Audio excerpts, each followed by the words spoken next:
Being fluent in Desmos is a big advantage on the SAT.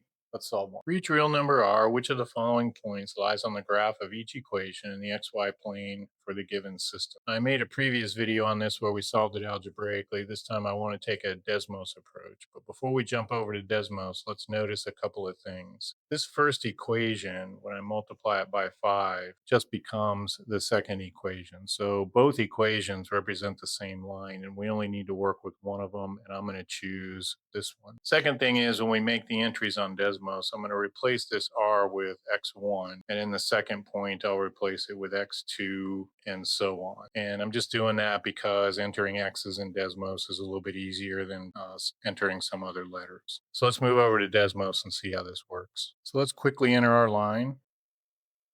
Now that our line is entered, we're just going to go through the letters A, B, C, and D and enter each point and see which point lies on the line. I've entered the point and I put a slider in for the variable, and we can zoom out a little bit and find the point is clearly not on the line. And when I slide the variable around, it has to be, to solve our problem, it has to be on the line for each value of x1 in this case, and it clearly is not. So letter A is not the solution. Now let's enter letter B.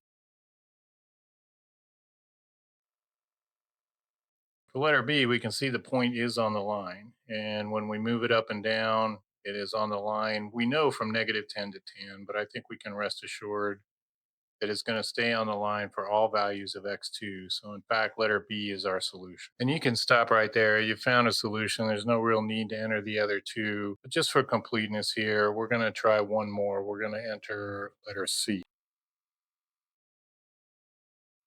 And now we've got letter C entered, and we can see it is not on the line. In fact, it's moving at some angle to the line. And if you went to letter D, you'd get a similar result. So clearly, letter B is the solution. Now, I tried to time myself between doing it algebraically and doing it using Desmos, and honestly, it came out about the same. So whichever one you're comfortable with, that's the way you ought to go. That's it for that one. Keep practicing. I'll see you in the next one.